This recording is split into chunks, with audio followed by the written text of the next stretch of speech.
Welcome to the Unstuck and Happy podcast. We all get stuck, but how long you stay there is up to you. I'm your host, John Polish, founder of the Unstuck Happiness Conference. And this is the show where we interview people who've overcome tremendous adversity and have emerged as leaders.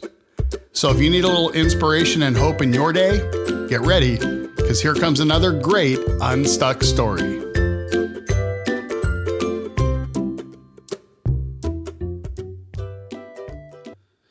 Well, hello again. Often we talk about how to get unstuck, and our focus is on the things that get stuck. Sometimes the focus is on things that make us happy, and sometimes it's a little bit of both. And we have with us today a guest who definitely does a little bit of both. She focuses very much on happiness, specifically on joy, and has created some events specifically around finding joy, including one coming up May 30th. So welcome to the show, Sheryl, Lynn. Thank you for having me, John. Who doesn't need inspiration and hope? Thank you for doing this. Especially these days, right? Especially these days. So we're all still stuck at home, coronavirus quarantined, and we're trying to find a little bit of hope and joy in life these days. Yes. And so you have an event coming up that's going to hopefully be able to do just that for people. Can you tell us a little bit about what's happening May 30th?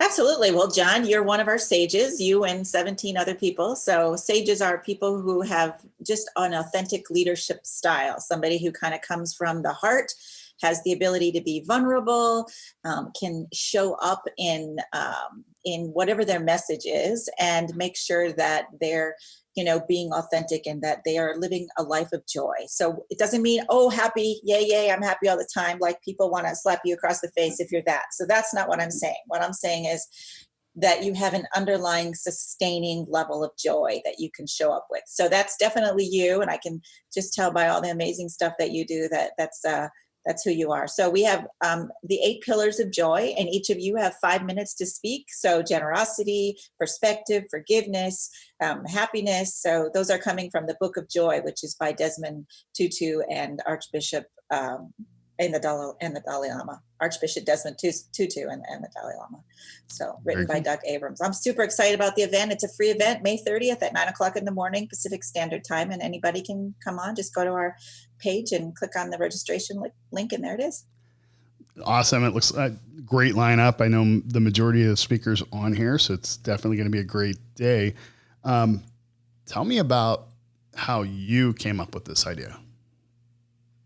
So Joyly is a culmination of about 20 different careers that I've had, not really necessarily, careers, but roles within certain functions, like for specifically burst management has been the biggest thing that I've done over the years, which is CPG business. So my family business is consumer and consumer packaged goods. And so we sell to all the large grocery stores across the country. So within that, I played a role of recruiter, business development, motivator, inspiration. Like I always was trying to shine the spotlight on people. So that's kind of been my thing. I've had a women's event, a women's group where we celebrated. We had a magazine, which now we have a magazine. So just throughout my career and my lifetime, I've done little bits of it that are all in Joyly now. And it's like nothing's really new.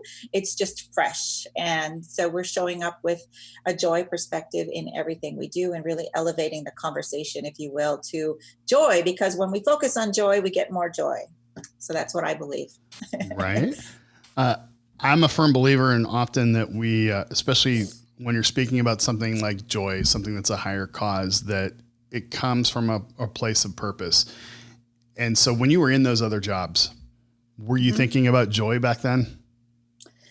I mean, I struggled. It took me a long time to get there.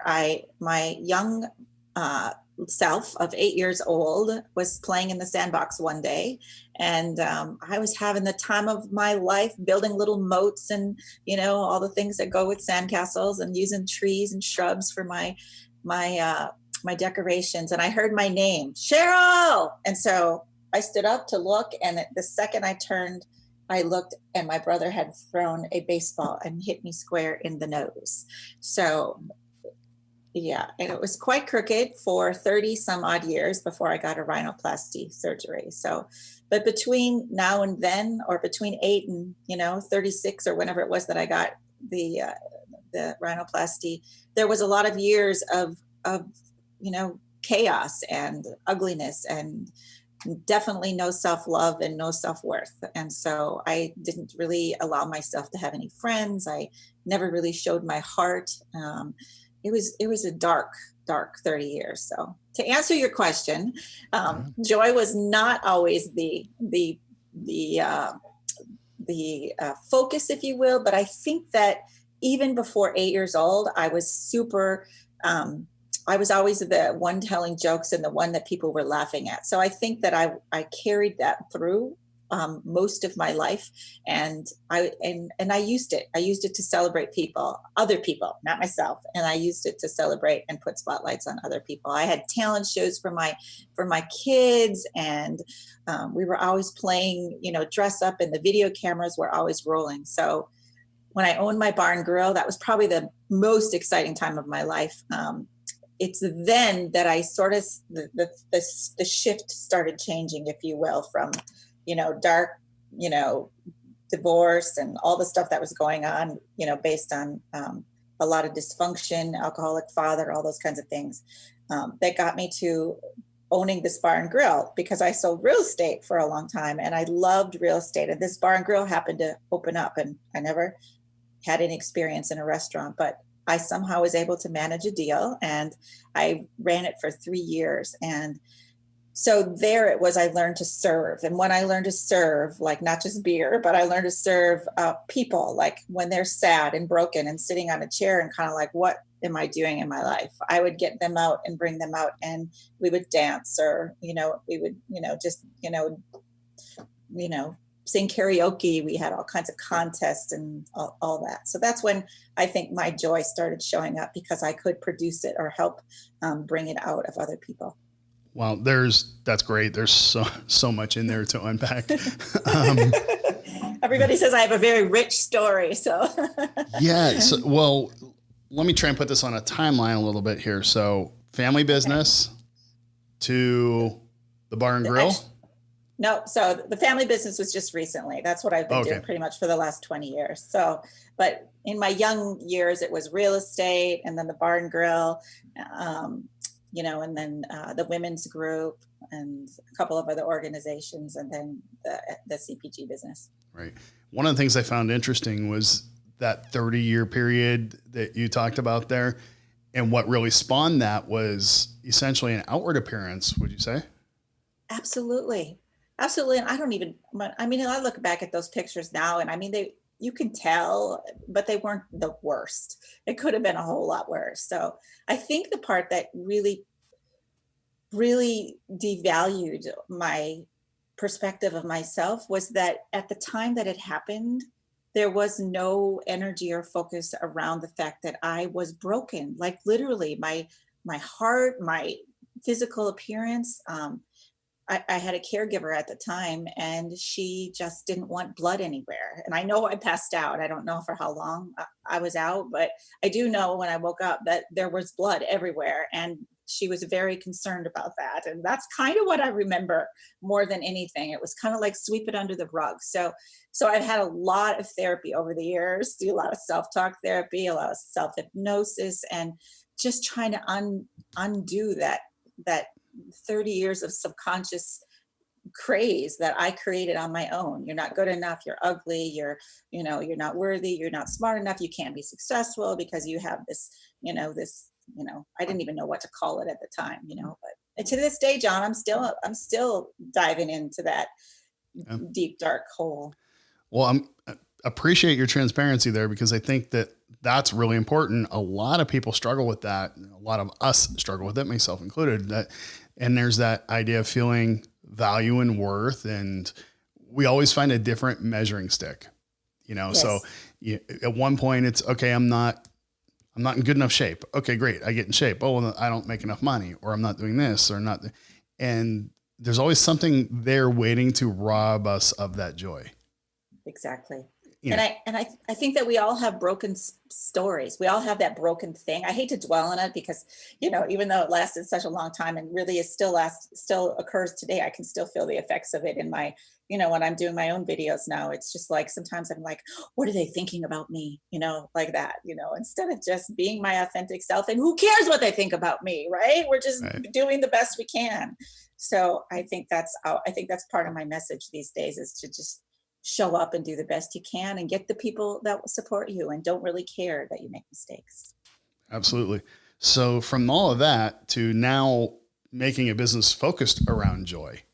Yes. Well, like I mentioned before we went live, John, that I recently started brain spotting. So brain spotting is, I don't know if anybody's familiar. I just heard about it a couple months ago, but it's brainspotting.com. And I just use a therapist. I don't have anything to do with them, but it just basically, I can sum it up by saying that the sessions that I've had were still about my broken nose. Can you believe it? And so I do. And I was just like, let's talk about, give me some strategies, but, let me be more vulnerable, but don't talk about my broken nose, And so right away it came back to, days after. We talked about the things that happened a couple days after the broken nose, things that I hadn't thought about forever. So the answer is there will always be things to unpack about that. So I'm sorry, where was I going with that? Well, you led me into the next question. Tell me what brain spotting is. Oh, yes. So brain spotting is just basically they hold up a pen like this, and it basically, the focus is wherever your eye goes is where your focus is. So they move this across the screen. You could do it virtually. And when they're talking to you, they can sort of identify that your eyes land on a certain spot over there. And so when you're starting to chat, you keep your eyes focused on there. So the first time I did it, it was like, what are we doing? Like, this is ridiculous, right? And then she chatted and asked some more questions. And 20 minutes into it, I just started bawling. It's like, what? So then it was an hour's worth of that, and just continually to delete. That's what the process does, is it finds the spot and then deletes the information. So I came out of it going, I told the first time, I said, I can't do these videos. Like, I get stuck. I'm just like, then I become a blubbering idiot. And the next day after the brain spotting session, it was like, what was my problem? Right? Right. What was, like, I didn't get why I couldn't do it before. It made no sense to me because the words just started coming out. It was the weirdest thing. So I recommend brain spotting. It sounds similar to the EDMR. EMDR, yeah. Yeah. Very much. And that's something that I've recently just started playing with as well. Well, if you review brain spotting, the physician or the scientist that started it was an EDMR specialist for a very long time. And he stumbled upon brain spotting because he's working with a client. She was a Olympic gymnast, I think, or skater. And her eyes landed, and that's when he started focusing on it. And the next day she did her double axel. So I don't know the miraculous answers of how it all works, but I do know it worked for me. So for the majority of people listening, probably have no idea what we're talking about. EMDR is eye movement desensitizing, reprogramming, rapid something like that. Yeah. And it sounds like there's some elements of possibly NLP in there too, neuro-linguistic programming, especially when you're talking about where your eyes focus during that. And I'm not an expert in either, but I do appreciate both. What's interesting, and I've done years of therapy and self-help and as well, and it's extremely important. But you mentioned that brought you right back to your broken nose. The brain spotting? Right. Yes. Yeah. And same Twice thing. I've done it. I think there's always something that happens early on in our lives that affects the way we process things. So for me, I actually started doing this over money issues. My big problem is I realized, and we'll get into some of this a little bit later because I noticed you have me under a category of compassion. So we're going to talk about that in a minute. Got it. But when I looked at that, I thought, okay, I have issues sometimes around money. Why? Because I'm more of an empath and I feel for people. And so what I find is I end up giving stuff away way more than I should have charged. And I realized I've helped a couple of people that easily were $20,000 worth of services that I look back and went, I did it just because I wanted to help. And so I thought, okay, I need to go back and do some reprogramming and find out why I won't ask for money. Trying to run a business without asking for money, you won't last for very long. And what came back to me, because I've had people tell me, you're not asking for, especially sales, you're not asking for the sale because you don't believe in the product, or all that's nonsense. What I realized was I felt like I was being a burden. I didn't want to bother anybody. I didn't want to disrupt them. And what pointed that out to me was realizing the last 3 times that I moved my entire home, beds, refrigerators, and all, by myself without asking a single friend to help. Okay. And I realized, wow, I just don't like to burden people. I don't like to ask for help. And wow, that continues to manifest in business and in other areas of my life as well. But it stems back from childhood stuff. So when you said it comes back to your nose, I wasn't the least bit surprised, because that would have been where that issue starts and manifests. I mean, and at the end of the day, like, to get to your potential, right, John, to get to who you are today, like, it takes work. It takes having to go through that process again and again over the years. I don't know about you, but I've done it so many times and tried to just get it uncovered once and for all. And I'm finally at the place where it's like, you know what, this is my life today. I only have today, and I'm just going to do my best and continue to work on it. And as it becomes more clear to me that it will never go away, I feel much healthier. And the good thing is, you said going through the process. And that's exactly what happens, is we start to realize after a while that there is a process. And when you notice that, it becomes a lot easier to get through it. So for me, I created a graph system where I can put anybody's life on a graph in 2 minutes, show you how happy you are and what areas of your life to improve. So you would think I would be always happy. No, but when I'm not, I know exactly why. I put it on the graph and go, okay, I can see what has to happen here. When are you going to do that for me? Come on. Anytime. Okay. What's interesting though, is for me, I recently went through a divorce and moved out, suddenly was alone again. And I looked at my graph and I'm like, okay, what's really missing here? And the first thing that I noticed was missing was people. Yes. Most of my relationships for the past 3 years were her and her family and that. And I really hadn't spent a lot of time, developing outside relationships. So I thought that's the first thing that needs to change. And then we're quarantined, so I can't get around people. Right. But the thing about it is I have so much more peace now than I've ever had before, because I know exactly what I need to do and I know I can fix it. Good for you. But it's the process. When you continue to go through it, you start to recognize what you need, and it's a lot easier. And most people don't do that. When tragedy happens, we sit there staring at it going, what happened? Why me? Where more successful people will pivot because they've been through it before. They'll pivot and find a new direction. Yeah. And I just think that when it happens to us, we forget that we can ask questions about it. Like, what's wrong with me? And my daughter was just diagnosed bipolar. Like, in her whole life, I asked so many questions and we could never get to it. Like, there was just never the right doctor, never the right medicine or whatever it was, but she didn't give up. Right. And now that she has a diagnosis, she can treat it and it just feels 100% better. So yeah, if people are just feeling upside down, I think it's just a matter of, not giving up and, seeking out friends and family and doctors until you get your answer that you're looking for, or get over the unstuckness, which is what you talk about all the time. So what was the turning point for you where you finally said, okay, you went from 30 years without joy to suddenly you finding it and then wanting to share that with others and create a program for it? What made you want to actually launch that? I think I always have a different answer for this every time someone asks me this, but I part of the dysfunction of, all things that happened to me was losing my children for 3 years in a custody battle. And I remember the power of manifestation sort of just hit me like a ton of bricks. So what happened was, one day after 3 years, my husband was not going to relinquish. And so I just kind of sat down and I gave up. I just remember looking up at the stars and saying, universe, God, whatever, just if I'm not meant to have the kid, kids just let me be the best person I can be, and I'll move forward. And I cried a lot that night. I looked up at the moon and I let it go.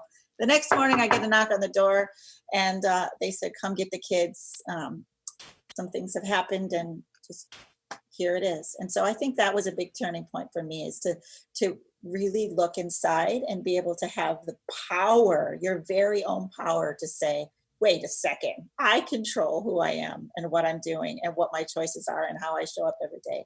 And so from then I started the women's organization, and it was all about other people. Like, how can we engage? How can we live our potential? And I just went on this learning curve for the next, 20 some odd years, and until today, which is basically, I'm just a heat-seeking missile for all things joy. I started a website called ajoymovement.org, and I'm just putting all the things I can find, all the research, all the books, all the tapes, all the music, all the authors, everything I can find about joy, because I just think that people need a resource. And it's happiness is great. You get a hug from your kids, that's a thing, but joy is also something that's underlining and sustaining. And people need to know where to look for it, in the flowers, in the mountains, in the trees, and in vegetables, in the color, whatever's around us. We need to pay attention to it. So did that answer your question? It did. I believe I'm very much a skeptic, and I think that has served me well in some ways, also not so well in others. But I'm known for kind of attacking the social norm when it comes to things like joy and happiness and things like that. So, for example, you probably have not seen me speak. Well, a lot of times I will open up a speech with, I have two signs. One says a happy life and one says a crappy life. Mm-hmm. And I'll walk through the audience, like, pick one. If you can have one of these, which one would you take? And of course, everyone picks a happy life. And so then my next comment is, so why do we keep telling people that happiness is a choice? Right. No one in their right mind would choose anything else. So it's really got to be a lot more than that. And same thing with joy. One of the things that I do, and I absolutely believe everything that you said leads to joy, but I always look at it from the perspective of where is that person who has none, who's lost hope, who doesn't believe that these things work. And so I do this. I use a lot of props and visuals when I speak, and I do things with cups, and I talk about positive psychology, how it works and how it doesn't. And so positive psychology is all about pouring positivity into your cup all day long so you can be happier throughout the day. And so a lot of things you just mentioned, listening to music, talking to friends, reading something encouraging, all the uplifting things get poured into your cup. And then, of course, we drink from the cup throughout the day when we need it, so the levels change. And then I always take that cup and say, okay, this is our happy cup. And the reason it works, one of the things we don't talk about, is that there's another cup. And in that cup is the misery cup. That's where your hurts, hang-ups, and heartaches go. All of your unmet expectations, everything you're holding on to is still in that cup. Right. And the reason positive psychology works is because if you line the two up, what's in your happy cup hides what's in the misery cup. But what ends up happening is eventually the misery cup overflows, and you have to pour positivity into your life all day long to get through the day. And I use that as an example of those things are great, but let's deal with your issues first. Because when we can lower the contents of that cup, the positive psychology can work. But no amount of positive psychology will work if you don't deal with your issues first. I love that. And I see a lot of people that were like, just choose to be happy. Really? Like it's really that easy. You just lost a loved one and you're going to say, I can just choose to be happy all of a sudden. No, you have to process. You have to work through those things. And then when you do, those choices are easier to make. And so I love the whole joy thing. And then I would go a step further and go, okay, what's really robbing you of that joy? And how can you change it or put it in a different perspective? And then let's do those other things that will fill your happy cup as well.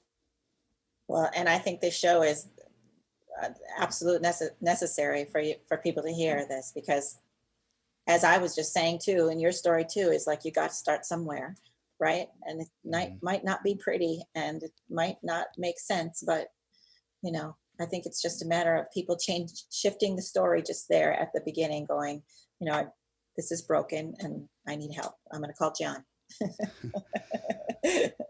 And that's why we do this podcast. That's why we do the Unstuck happiness conferences, things like that. Because one of my last book was 4D strategies to living unstuck. And one of those D's is developing faith, developing the belief that things can get better. And the only way that happens is by putting yourself around other people who've been through it and are happy. So it's great that you talk about joy, but I like to hear you talk about those 30 years where you had no joy. Yeah. Because that to me makes your joy more real. Exactly. People tell me I have to do that more. So I've spent the first 30 years talking about it, then the next 20 years trying not to talk about it, and now I'm talking about it again. So Exactly. It's so weird. Can I talk about my chair real quick? Please tell us about today. the chair. Yes, today. So I bought the chair back beginning of January for our soft launch, but it hasn't been out of the house since. I actually did take it to the Lone Mountain out here. I live in Summerlin in Las Vegas, and I took it outside and took some pictures, and people couldn't come, because it was, the whole social distancing thing. But it was fun, and it created really good vibe and a lot of fun. But the idea of the chair is to sit still, not that you need a chair like this. It's not about the chair, it's who's sitting in the chair. And it's really about sitting still. The answers are inside, being present, slow down. You don't have to run around the world to feel joy. So anyway, I'm taking the chair out for the very first time today. And I have two amazing people that I'm interviewing in it. And I'm so excited because to get to joy, what you were just saying is like the brokenness is just as important. And so the process will be to interview people in the chair and just find out where their joy has been, what the thread has been for the joy in their life all these years. And even if there wasn't much, we'll still be able to tap into them. And I think that energy and that those videos are going to be really empowering to people. So we'll also tap into, what's not working a little bit so you can see the transition. But anyway, I'm super excited about our first e-chair interviews today. So powerful and so timely now that we're all sitting at home. There's a difference between sitting at home and sitting, like being present. And it's hard. I know a lot of people who seemed happy before all this happened, and now they're paused. And really a lot of that happiness was a distraction. It was, what can I go to keep my mind busy so I don't really have to think about things? And now we're seeing, I was watching the news this morning and they talked about the increase in DUIs since the quarantine happened. What? And you would think there would be less because people aren't going, bars aren't open. There's nobody on the roads, but people are going out and they're drinking because they're trying to distract themselves and they're getting in cars still. So you would think that it would be a dramatic decrease, but no. Good Lord. Yeah, it's something in Las Vegas. I think they said they've had 500 DUIs in the last 2 months. Oh my goodness. Yeah, we're doing some little day drinking these days. Yeah. And a part of that is because of what you said, being able to just sit still is very difficult for people. Well, yes. Sit still and just be with yourself. And if it's just a matter, I teach people a lot of box breath. So 5 in, hold, 5 out, and then do that again 3 times. And while you're doing that, just let yourself tap into. Yesterday, a guy told me that one of the moments that he thought of when he was doing this was he had a little toy car that he was pushing along and he dumped a big bottle of baby powder on it. And he says, my mom was a little mad, but I was just there and I was present and nobody cared. And I was having the time of my life and it didn't cost any money. And one time after that, he was just sitting under a tree and the birds were chirping. And, he just was in a place in his life that felt really good. And so he said that the thread for him was the presence. So if people could just sit still and tap into those moments, like where were they? What were you doing? What was exciting? What did you look like? Who was around you? And just really engage and just let that sort of embody you and let the goosebumps come, if you will. And just do that. Like if you have to 5 times a day until you're, you can keep the energy up and be a little more joyful, and do that for your kids and your family. Like being joyful isn't just for yourself, right? You need to show up like that for a lot of people. So. Absolutely. And I kind of liked going back a little bit when you mentioned you spent years trying not to talk about it and then talking about it. But man, there's a different energy behind it. and people say something, well, how can you talk about sad things that you've been through? Well, when I was going through them, I was talking about sad things because it was drama. It was an issue and I was struggling. Exactly.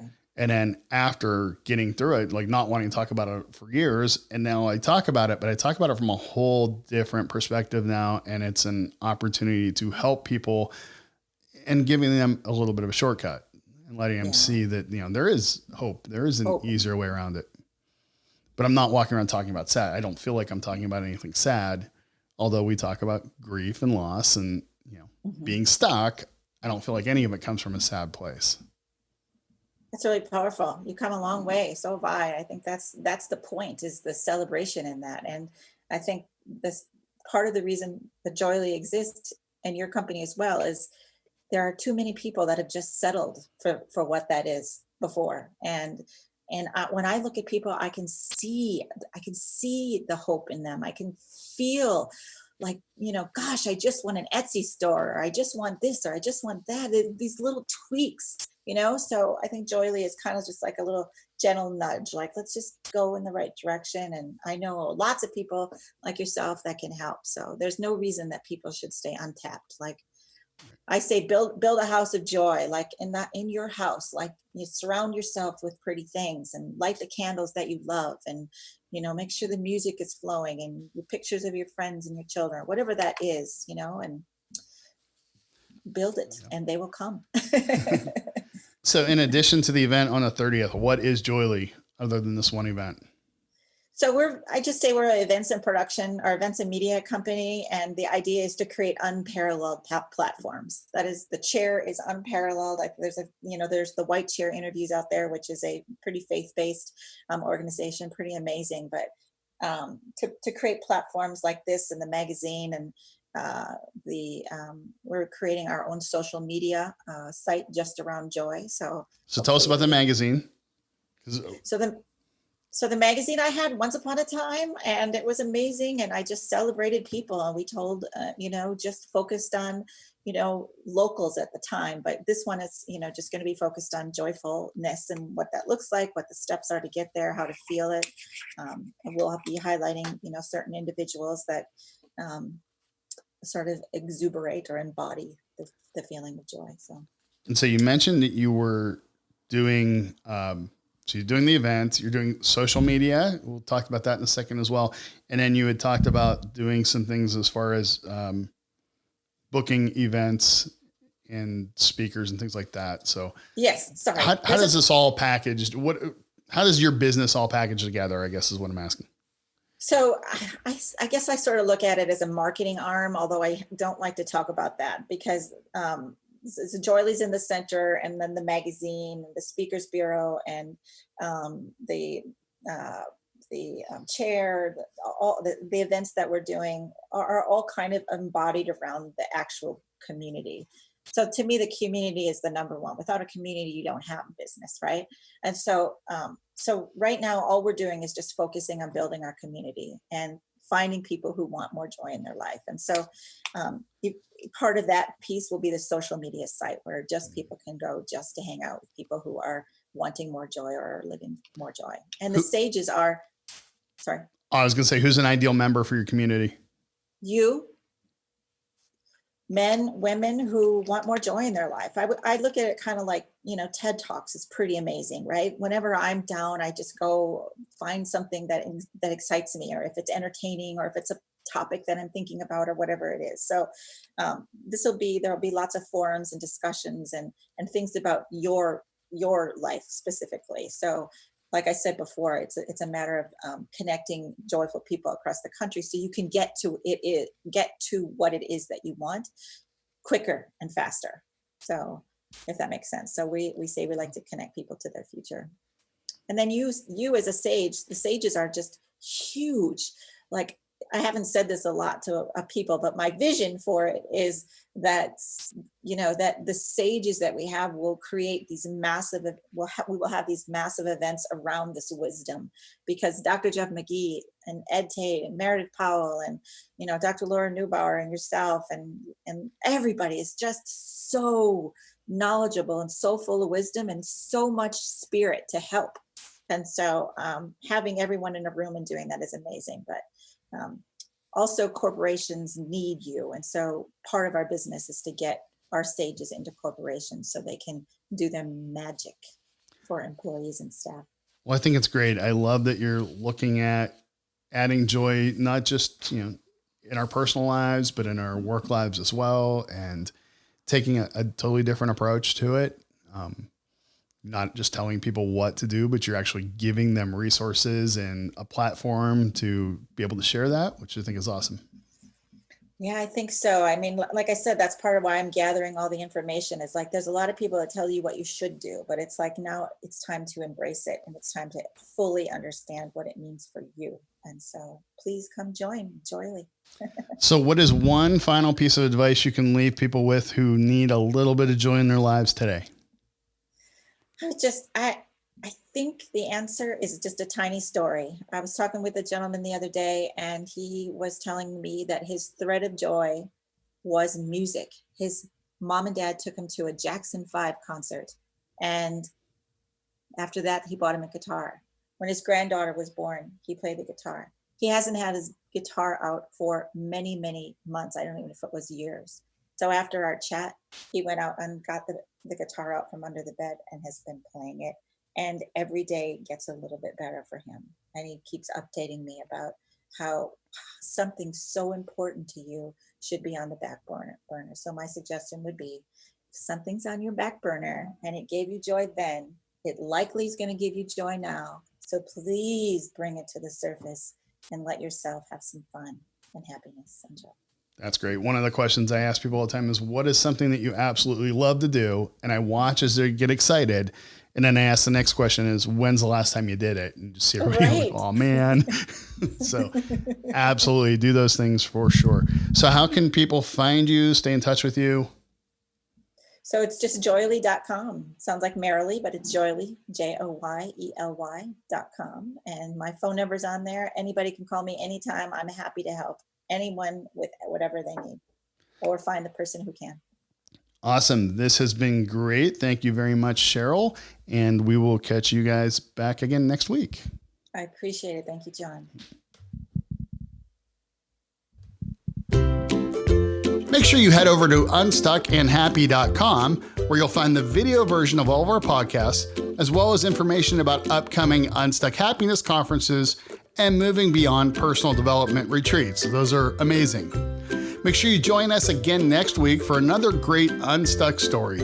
And in the meantime, keep living unstuck and happy.